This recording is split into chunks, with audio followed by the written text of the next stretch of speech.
Three little boys go out for a bike ride on a sunny afternoon, and they never come back. The entire town searches high and low, but when they're finally found, it's not the kind of ending anyone hoped for.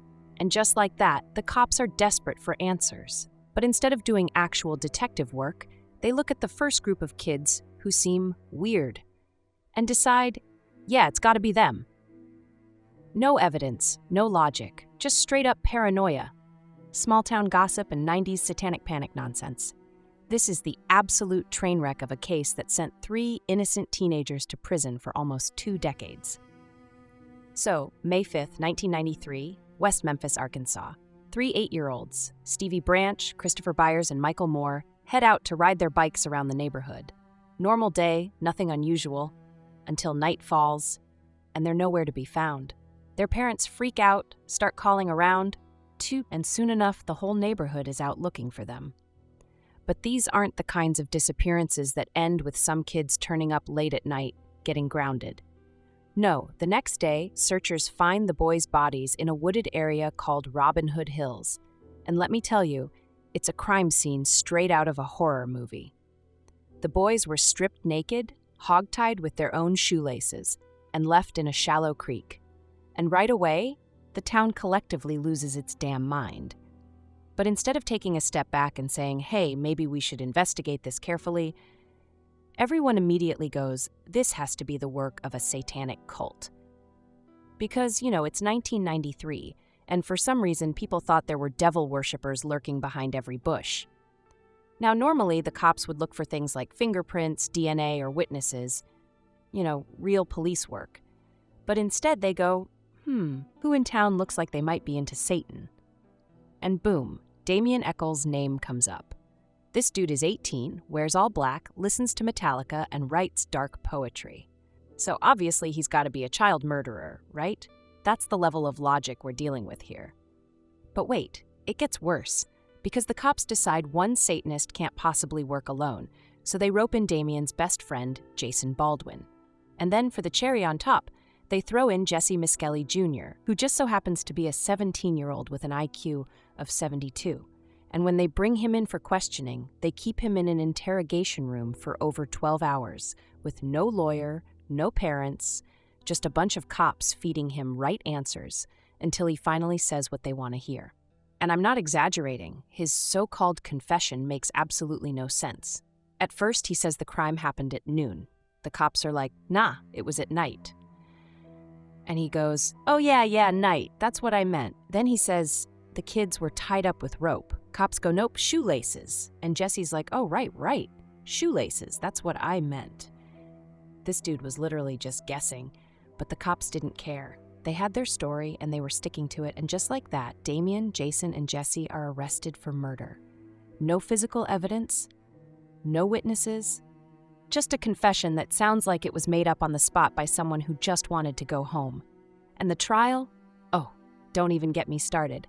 So now, 3 teenage boys are sitting in jail, charged with one of the most horrific crimes Arkansas has ever seen. And what does the prosecution have? Evidence? Nope. DNA? Nope. Eyewitnesses? Nope. What they do have, though, is a town full of scared people who are willing to believe whatever story makes them feel safe. And that's exactly what happens. The trial turns into a straight-up horror movie script. The prosecution isn't interested in facts. They're just out here telling ghost stories. These kids were murdered as part of a satanic ritual. Damien Echols is a dangerous cult leader. They drank blood and sacrificed animals. It's like they watched The Exorcist one too many times and decided that was all the proof they needed. Now keep in mind, literally none of this is based on anything real. But the jury? They eat it up. Why? Because the prosecution brings in a so-called occult expert to testify. And when I say expert, I mean some guy who probably just read a few tabloids about devil worshippers in his free time. He gets up there and tells the court with a straight face that heavy metal music and black clothing are signs of satanic activity, and the jury is just nodding along like, makes sense. Meanwhile, Jason Baldwin? His biggest crime is being best friends with Damien. And Jessie Misskelley? He's probably still trying to figure out how he even got here. But none of that matters, because the prosecution has their boogeyman, and they're not letting go. And then there's Damien. And look, Damien doesn't exactly do himself any favors. He's 18, cocky, and completely done with everyone's bullshit. He knows the case against him is nonsense, so instead of sitting there looking all sad and innocent, he leans into it. He smirks, he cracks jokes. He's basically daring the court to convict him. And oh boy, do they take that dare. The verdict comes in. Jason Baldwin, life without parole. Jessie Misskelley, life plus 40 years. And Damien Echols, death. Yeah, death. As in, we're gonna strap you to a table and kill you because he wore black and listened to Metallica. And the town? They celebrate. They really think they caught the right guys. The prosecutors are patting themselves on the back. The cops are high-fiving each other. And the media? They're just rolling with the Satanic Panic narrative because it makes for good TV. But here's the problem. The facts never actually went away. And years later, people finally start looking at them, and that's when the entire case starts to fall apart. Years go by, Damien is sitting on death row, Jason and Jessie are locked up for life, and the world moves on.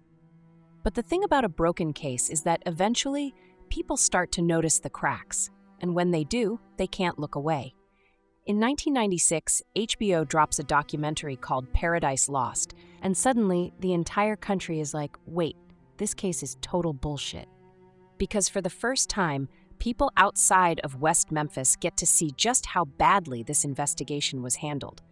There was no physical evidence. The confession was nonsense. The prosecution used satanic rituals as their main argument, and the jury basically convicted 3 kids because they looked different. And that's when the movement starts. At first, it's just a handful of people, legal experts, and true crime junkies saying, hey, something's not right here. But then the big names start paying attention. Johnny Depp, Eddie Vedder, Peter Jackson, they all start speaking out.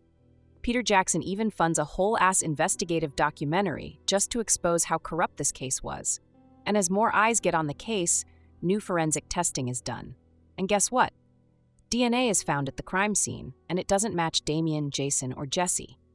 Instead, it matches a completely different person, Terry Hobbs, the stepfather of one of the victims.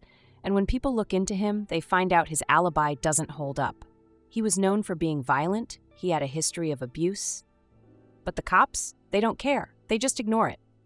Meanwhile, Damien is wasting away on death row, fully expecting to be executed. Jason is stuck in prison, refusing any plea deals because he won't admit to something he didn't do. And Jessie? At this point, he's already tried to recant his confession multiple times, but the courts just shut him down every time. Then, in 2011, after 18 years in prison, something finally happens. The state realizes they've got a problem. They know they screwed up, but they don't want to admit it. So they offer the West Memphis 3 a deal, an Alford plea. Basically, they get to walk free, but only if they plead guilty. Which makes no sense, right? Hey, we'll let you out of prison, but you have to say you did it. But Damien is running out of time. He knows if he turns this down, he might actually be executed. So he takes the deal. And Jason? He refuses at first. But Damien tells him, dude, I need to get out of here before they kill me. So for Damien's sake, Jason takes the deal too. And just like that, after 18 years behind bars, the West Memphis 3 walk out of prison, free men. But not exonerated. They're still legally guilty. Their records still say murderers. And the state? They get to wipe their hands clean and pretend like nothing happened. No apology, no accountability, and the real killer?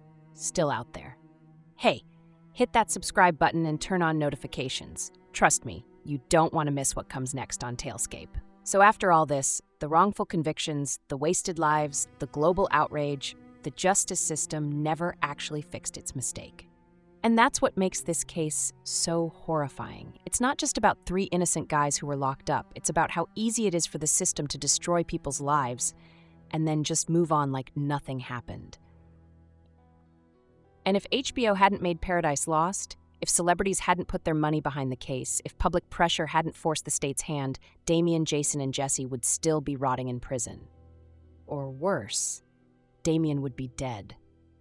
And that, my friends, is how justice absolutely failed in West Memphis.